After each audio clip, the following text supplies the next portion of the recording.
ఈయన బాంబు వచ్చింది గరగరగా నడిపోతున్నాను గరగరగరగరగడిపో ఉండిపోయి నేను రోజు మంచి అంటల్లోనే చేస్తాను పప్పులైనా అయినా మా వారండుగా అయినా అంతే సంవత్సరాలు పండుగ వెళ్ళాక 20 రోజులకో 10 రోజులకో మొదలెడితే మా గుమ్మంలో కంటే ఎండ ఉంటుంది శుభ్రంగా ఎండిపోతాయి పైకి కిందకి దిగక్కర్ లేకుండా ఇక ఇక్కడ చల్లగా ఉంటుంది ఇలా కూర్చొని చూసుకుంటూ ఉంటాము ఇది ఎంత చల్లగా ఉంటుంది ఈ ఏరియా కూలింగ్ కూలర్ ఉన్నట్టు ఉందన్నమాట కూలర్ ఉన్నట్టు అది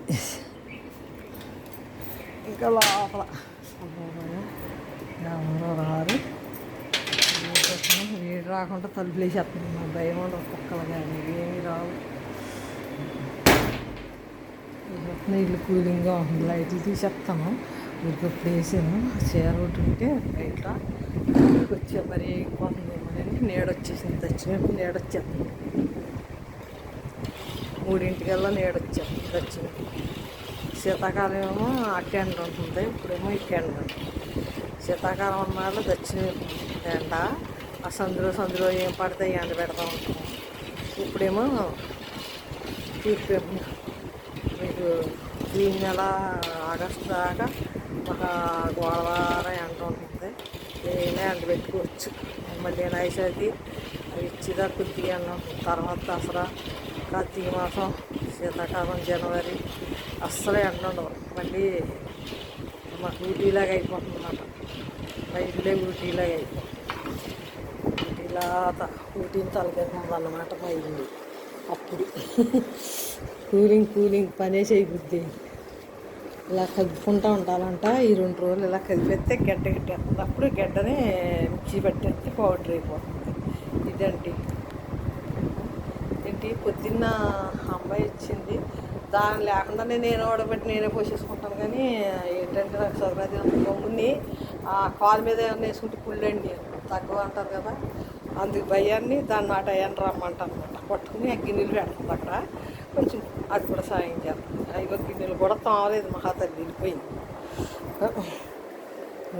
ఎందుకు వెళ్ళిపోయిందంటే నానబెట్టేసుకుని ఇంకోళ్ళ ఇంటికి వెళ్ళిపోవాలి మధ్యాహ్నం వచ్చి వేస్తాను మా పని అంతా అలా ఉంటుందన్నమాట అందుకే నాకు పని అమ్మాయి మా అంతా ఎప్పుడంటే అప్పుడు చేసుకుంటుంది కాకపోతే వాళ్ళు దేవుడు కూడా వంటగది నీట్గా చేసి వెళ్ళిపోతుంది పొద్దున్నని ఇంకా తర్వాత దాని ఇష్టం సందులో పని ఎప్పుడైనా చేసుకుంటుంది అంటూ తోమదేమి తోమదు ఆఖరికి మా అబ్బాయి అన్న తోమట్లేదు ఏంటంటే వాళ్ళు ఊరుకోరండి ఇప్పుడు పని అప్పుడే చేయాలంటే అందుకని అలా చేస్తున్నాను మీకేమో ఆపుతున్నాను అంటారు బాగానే నాకు జీవితం అంతా అదే ఉండాలి మనుషులు మార్చి చేయించుకోలేను వాళ్ళు చేయరు నేను చేయించుకోలేను అది భయం వీడియోలు తెగబెట్టేస్తున్నాను అనుకుంటారేమో ఏదో సరదాగా 2 నిమిషాలు వీడియోలు కూడా ఉండవు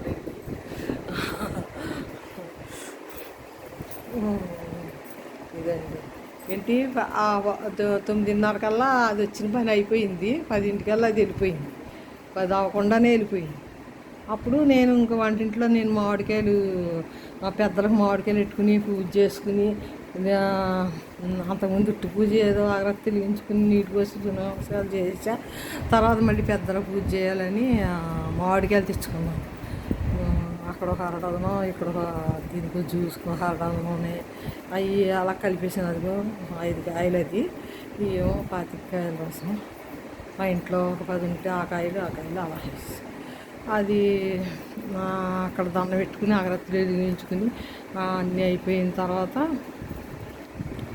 ఈ జ్యూసులు తీయటం మొదలెట్టాను అవన్నీ అయ్యేటికి 12:30 అలా అయింది మొత్తం తీసేసి పని అంతా అయిపోయాక చూస్తే 12:30 అయింది 12:30 కాయించి ఖాళీ ఒక అరగంట ఏదో తాగాను మజ్జిగి శుభ్రంగా పడుకున్నాను ఒక అరగంట రెస్ట్ తీసుకున్నాను 1:30 అన్నం తింటాం మళ్ళీ తిన్నాను మళ్ళీ రెస్ట్ తీసుకున్నాను పుళ్ళు వేసాను అవి ఎలా ఉన్నాయో చూసి వచ్చాను ఇది ఎలా ఉందో చూసుకున్నాను అయిపోయింది ఇది అంత కష్టపడిపోయి చెమటలకి ఎక్కిలా చేయలేండి ఓ 2 గంటలు కష్టపడితే నాకు మరి సంవత్సరం పొడుగునా వస్తాయి కదా మధ్యని తాగితే అదే అండి నీరసంగా ఉన్నప్పుడు పని చేస్తాయి అది అలా చేసుకుంటాను ఈజీగా ఉండాలి నాకు అది చుట్టాలు ఎవరు వచ్చినా నేను ఈజీగానే ఉంటాను. ఎందుకంటే ఎవరన్నా మా వారంగా భోజనాలు చెబితే ముందు వంట అంతా చేసేసి అన్ని టేబుల్ మీద సర్దేసి దుప్పట్లు మార్చేసి కట్టెలు మార్చేసి రెడీగా ఉండేదాన్ని.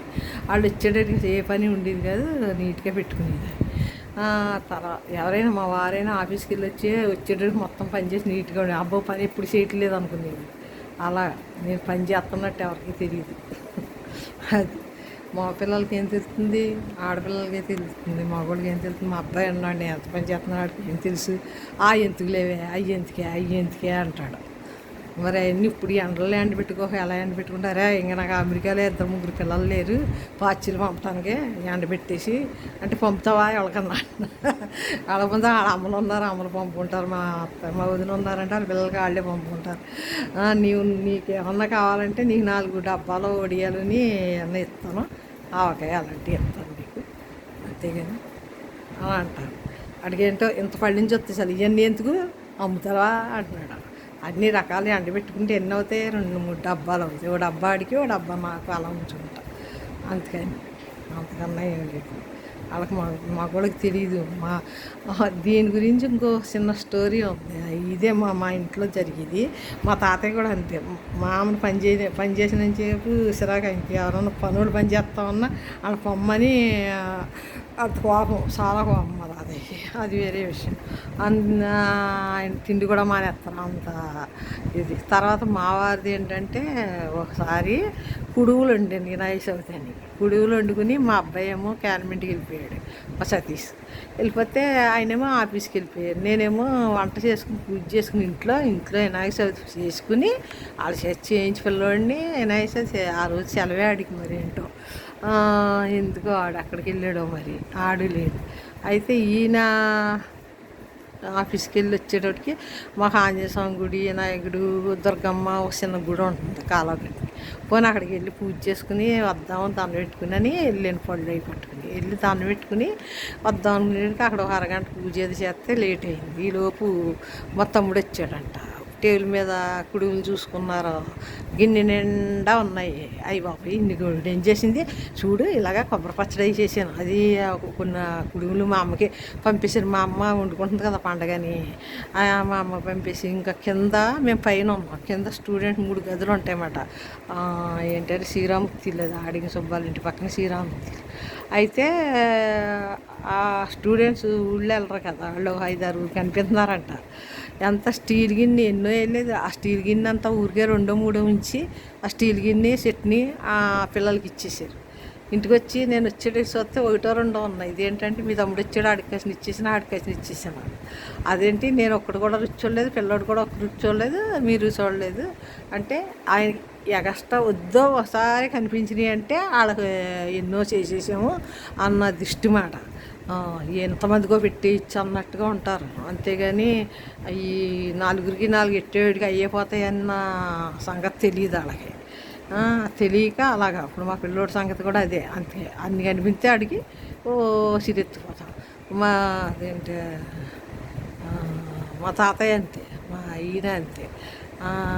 అలా కనిపించకూడదు అనమాట. ఎక్కువ ఒకేసారి కనిపించకూడదు. మళ్ళీ అందరికీ పెట్టాలి. పని అమ్మాయికి ఇచ్చావా, ఆ పని అమ్మాయి కాకుండా ఇంకో పక్కోడు పని అమ్మాయికి, లేకపోతే ఇంకెవరన్నా వస్తే వాళ్ళకి ఇచ్చావా, వీళ్ళకి ఇచ్చావా మళ్ళీ అడుగుతారు. మళ్ళీ ఎక్కువ చేసేసేమో అని గిన్నెలు ఎక్కువ చేసేసారా, వాళ్ళకి ఇచ్చేయండి వీళ్ళకి ఇచ్చేయండి అంటారు. మళ్ళీ ఆమెకు మళ్ళీ ఎవరన్నా వస్తే ఉన్నాయా అని అడుగుతారు. ఇలాగా ఇటువంటి స్టోరీ ఉంది మా ఇంట్లో. ఎక్కువ కనిపించకూడదు అనమాట. ఒకేసారి ఎంత గిన్నె ఇలా ఎదురుగుండా పెట్టాలి, ఇంకో గిన్నె వెనకాల పెట్టాలి. అప్పుడు సరే అవుతుంది మన పని. దండి మా స్టోరీ, మా ఇంట్లో స్టోరీలు. మగపిల్లలు అంటే మరీ బాబోయ్, మా అమ్మకి అంతే. మా అమ్మమ్మకి అందరూ మగపిల్లలే కదా, అందుకనే మా అమ్మ ఒక్కతే పంపుతాను చిన్నప్పుడు చేసి మేనల్లు చేసి దాన్ని అత్తరుండి పంపింది. ఆ మగపిల్లలతో ఎంత ఏగిందో ఏంటో మా నాన్నమ్మ, మా అత్తగారు చిచ్చి మగపిల్లలు అంటేనే మనకి మగపిల్లడు అంటే మగపిల్లడు ఒక్కోటప్పుడు మగపిల్లడు అవసరం ఉంటుంది. కానీ ఈ రోజుల్లో అయితే మగపిల్లడు కన్నా ఆడపిల్లలేనయ్యో. ఆడపిల్లలు అమ్మను అర్థం చేసుకుంటారు. ఆ అమ్మ ఎంత ఏమీ చేయకపోయినా చేసేసింది అనుకుంటారు. కొంతమంది అందరూ కాదు, మా ఇళ్ళల్లో మేము ఆడపిల్లలను ఉపయోగించుకోము. మా చూడమ్మ మేము ఎవరు, మా చుట్టాలు మా వాళ్ళు కానీ మా అమ్మ కానీ నన్ను ఎవరు ఉపయోగించుకోలేదు. సాకరీలకి ఆడపిల్లలను ఉపయోగించారు. కొంతమంది ఆడపిల్లలని, మగపిల్లలేమో ఉద్యోగాలకు పోతారు, వ్యాపారాలకు పోతారు. ఆడపిల్లని బాగా